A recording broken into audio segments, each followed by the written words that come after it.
Soy Rafael Antonio Guerrero, su comunicador de Corrupción al Desnudo. Estamos invitando a la población a que nos acompañen el próximo 15 de agosto a las 10 de la mañana, a que nos concentremos en las inmediaciones de la Plaza de la Bandera, en la 27 de febrero con Avenida Luperón, frente al Ministerio de las Fuerzas Armadas y frente al Tribunal Constitucional, con el único objetivo de exigirle al gobierno del presidente Luis Abinader Corona la destitución inmediata para el próximo 16 de agosto del ministro de la presidencia, Lisandro Macarrulla, ligado a eventos que manchan la libre democracia, el libre funcionamiento del Estado. Presidente Luis Abinader, el pueblo exige la cancelación inmediata de Lisandro Macarrulla. El pueblo unido jamás será vencido. Muy buenas noches. Después de una exhaustiva investigación con fuentes en Colombia, Estados Unidos, Panamá, República Dominicana y Haití, la unidad investigativa de Noticias Caracol logró armar el rompecabezas del crimen del presidente haitiano Jovenel Moïse. Uno de los hallazgos más explosivos tiene que ver con este hombre, el que ustedes ven aquí en la pantalla, el actual primer ministro de Haití, Claude Joseph, quien según los indicios de las autoridades de Haití y del FBI de Estados Unidos, sería el autor intelectual del magnicidio. Me acompaña Ricardo Calderón, editor de la unidad investigativa de Noticias Caracol. Ricardo, muy buenas noches. ¿Y cómo se llega a una conclusión tan grave? Juan Roberto, este rompecabezas se armó a partir de los testimonios de 3 colombianos, los hermanos Germán Alejandro y Jonathan Rivera, y un soldado retirado del ejército. A partir de estas declaraciones fue posible unir las piezas de un plan criminal que tiene al país del Caribe en una seria crisis política. Empecemos la historia de la forma como se habría fraguado el magnicidio. El magnicidio de Jovenel Moïse comenzó a planearse en noviembre de 2020 en este edificio, la sede de CTU Security en Miami. Allí estuvieron reunidos el venezolano Antonio Intriago, dueño de la empresa, el gerente colombiano Arcángel Pretel, el haitiano-estadounidense James Solash, un diplomático haitiano de apellido Ascart, el médico haitiano ya capturado Christian Shannon y el colombiano Jonathan Rivera García. Los participantes del encuentro en Miami planearon desde ese momento secuestrar al presidente Moïse para tomarse el poder y dejar como presidente a Claude Joseph, actual primer ministro de Haití. Esta revelación le da un giro sorprendente a la investigación. Las autoridades haitianas y los investigadores del FBI consideran al primer ministro como la figura máxima detrás de este crimen, junto al médico Shannon y a John Joel Joseph, un ex senador haitiano hoy prófugo de la justicia. Se trata de una bomba política si se tiene en cuenta que Claude Joseph gobierna el país como reemplazo del presidente asesinado. Precisamente hoy, el primer ministro con funciones presidenciales se refirió al crimen del mandatario. En este momento, el gobierno tiene 2 prioridades. La primera es mantener las investigaciones hasta que el presidente de la República, su esposa, sus hijos, sus amigos y la nación tengan justicia. La segunda es hacer todo lo posible para honrar la memoria del presidente con la organización de un funeral.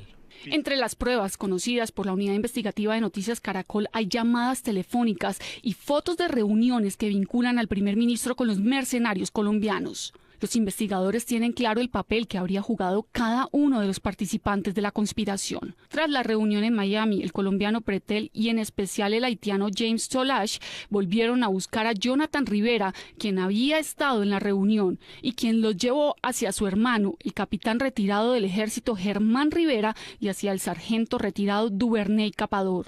Ellos 3 se convertirían en los enlaces claves con los mercenarios colombianos y el primer ministro. Y sus destinos terminaron muy distinto. Jonathan no estuvo en la operación y se convirtió en un testigo de excepción en este caso, mientras que su hermano Germán terminó capturado en Haití y Capador murió en la residencia del presidente a manos de las autoridades haitianas. Los investigadores documentaron que entre noviembre y mayo, Solash sostuvo comunicación telefónica constante desde Miami con Capador y los hermanos Rivera. Entre sus contactos telefónicos aparece otro hombre clave en este caso para las autoridades, el abogado y líder político haitiano Fenil Gordon, que según los investigadores participó de la consecución de las armas para el comando de mercenarios. Muy bien, Ricardo y televidentes, ya tenemos identificados a los colombianos que lideraron el reclutamiento de los exmilitares colombianos que terminan en Haití. Hablamos del capitán retirado, Germán Rivera, y el sargento Capador, quien finalmente terminó muerto el día que asesinaron al presidente. Ricardo, ¿cómo logran rastrear y ubicar a las personas que llevarían a cabo este operativo criminal? Juan Roberto, los dos personajes que usted menciona seleccionaron a 21 exmilitares a través de 4 empresas en Colombia y por medio del voz a voz, donde pasaban a las personas que se postularan para recomendar a otras. Ellos fueron seleccionados, pero no todos sabían lo que iban a hacer. Así fue el reclutamiento. La empresa desde la que se habría organizado el magnicidio es CTU, con sede en Miami. Esta habría designado al capitán Germán Rivera y al sargento Duvernay Capador para reclutar a los mercenarios. Ellos dos acudieron a sus contactos con 3 empresas colombianas reconocidas por haber enviado militares retirados a prestar servicios de seguridad en Medio Oriente.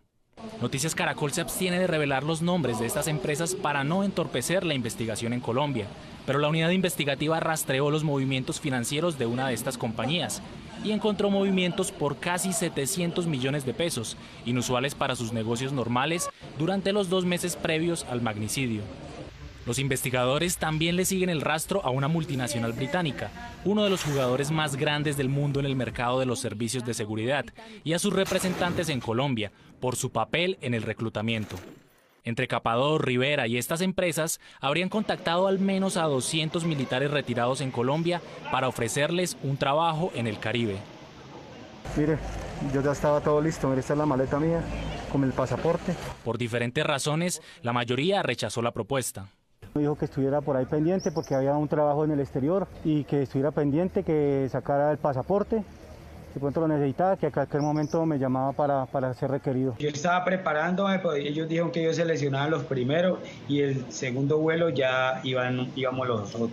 En mayo, los reclutadores ya habían logrado armar su escuadrón de 21 retirados, entre oficiales, suboficiales y soldados, la mayoría de ellos con entrenamiento de lanceros y fuerzas especiales. Estos fueron los que viajaron a Haití, y de este grupo, solo 7 conocían el verdadero objetivo de la misión hasta ese momento: secuestrar al presidente Moise. Y llegó finalmente, Ricardo y televidentes, el día del golpe final, el asesinato del presidente Jovenel Moïse el pasado 7 de julio. Ricardo, ¿qué dicen estos delatores de los que ustedes han hablado frente a la participación del primer ministro Claude Joseph en el magnicidio? Juan Roberto, al menos 3 de los colombianos contaron detalles de las reuniones que sostuvieron con el alto funcionario del gobierno y con otros dirigentes políticos en Puerto Príncipe los días previos del atentado. Aquí les tenemos el día a día de la fase final de la operación criminal contra el mandatario de los haitianos. El 6 de mayo, 2 meses antes del magnicidio, la operación se puso en marcha. El sargento Duvernay Capador, los hermanos Germán y Jonathan Rivera y un amigo de ellos, el piloto y policía retirado Ronald Ramírez, salieron del aeropuerto El Dorado hacia Ciudad de Panamá, en el vuelo CM-877 de Copa Airlines. Noticias Caracol conoció en exclusiva estas imágenes que prueban su tránsito por el aeropuerto Tocumen de la capital panameña, donde abordaron el vuelo CM-107 con destino a Santo Domingo, la capital de República Dominicana. De acuerdo con los testimonios de los hermanos Rivera, ese mismo día el grupo se encontró en Santo Domingo con un diplomático haitiano de apellido Ascart, el mismo que habría estado en una reunión en Miami 6 meses atrás, donde se empezó a planear el magnicidio. El funcionario se encargó de gestionar rápidamente las visas para entrar a Haití de estos 4 colombianos. 4 días después, esta avanzada de los mercenarios colombianos vuela hacia Puerto Príncipe, la capital haitiana, y se encuentra con el médico Christian Sanon, uno de los conspiradores ya capturados. Se alojan en una casa en el sur de la ciudad, muy cerca de la embajada de Alemania, y también en inmediaciones de la residencia del presidente. En este punto, de acuerdo con las declaraciones de los hermanos Rivera, habrían ocurrido varias reuniones con miembros del Tribunal Supremo de Justicia de Haití y políticos del más alto nivel, entre ellos el ex senador y hoy fugitivo John Joel Joseph, a quien los colombianos conocían como Triple J. De acuerdo a las declaraciones, el encuentro más relevante fue con el primer ministro Claude Joseph. Los hermanos Rivera le dijeron a los investigadores que el primer ministro les informó de un nuevo plan. Ya no secuestrarían al presidente, debían asesinarlo. Según los testimonios, les aseguró que él sería el nuevo presidente y que desde ese cargo les aseguraría protección y trabajo. Por eso, creen las autoridades, los mercenarios no tenían un plan de escape. Ese cambio de objetivo causó una pelea entre los hermanos Rivera. Jonathan y el piloto Ronald Ramírez decidieron regresar a Colombia. La misión siguió adelante sin ellos. El 4 de junio, los 19 exmilitares restantes abordaron el vuelo 0252 de Avianca hacia Santo Domingo. 2 días después, pasaron por tierra a través del puesto fronterizo Carrizal, en Haití. Solo 7 de ellos conocían la verdadera misión. Para los demás, la tarea consistía en brindar seguridad al gobierno. Durante 4 semanas ajustaron los detalles finales de la misión. El 7 de julio, después de 7 meses de planeación, la operación fue ejecutada. El grupo llegó a la casa del presidente. Los 7 colombianos, acompañados de 3 policías haitianos, entraron y asesinaron al mandatario. Según los testigos, ellos habrían sido Carlos Guerrero, Mauricio Romero, Duvernay Capador, Juan Carlos Yepes, Manuel Grosso, Neil Durán y Naiser Franco. Los demás, incluido el capitán Rivera, se quedaron prestando seguridad en las afueras mientras se ejecutaba el magnicidio. ¿Por qué llegó Haití a este trágico momento de su historia? Para entender los móviles políticos que pueden estar detrás del magnicidio del presidente, averiguamos por la guerra de poder que se libra en ese país del Caribe. Jovenel Moïse fue perdiendo 1 a 1 los apoyos que le dieron la victoria en 2016. En los últimos meses habían pedido su renuncia a la oposición, los sindicatos, los empresarios, las iglesias y varios sectores de la sociedad civil. Crecían la inconformidad y las protestas. Y al parecer, algunos decidieron actuar por su cuenta. Tan pronto se anunció el crimen, Claude Joseph, primer ministro desde abril, se hizo cargo del gobierno y decretó el estado de sitio. En teoría se actuó según la Constitución. Sin embargo, 2 días antes de su muerte, Jovenel Moïse había designado un nuevo jefe de gobierno, Ariel Henry. No llegó a posesionarse, pero el nombramiento fue publicado esa semana en el diario oficial. Por eso, algunos cuestionan la legitimidad de Joseph. Estamos en un limbo terrible. Un primer ministro Joseph de salida, pero que aún no había asistido a la juramentación del segundo. Y entonces Henry tiene un documento en sus manos que dice que fue designado. Y resulta que él fue despedido. Claude Joseph ha vuelto a tomar el poder.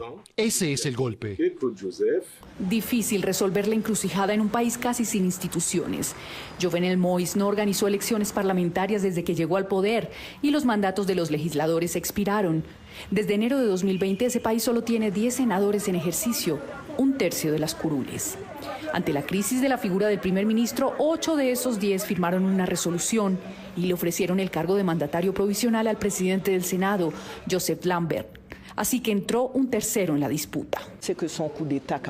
Fue un intento de golpe, el mismo régimen. Es como cortarle la cabeza a una bestia y luego salen otras 7 cabezas. Con semejante crisis institucional y los criminales controlando las calles, pocos creen que existan garantías para una campaña.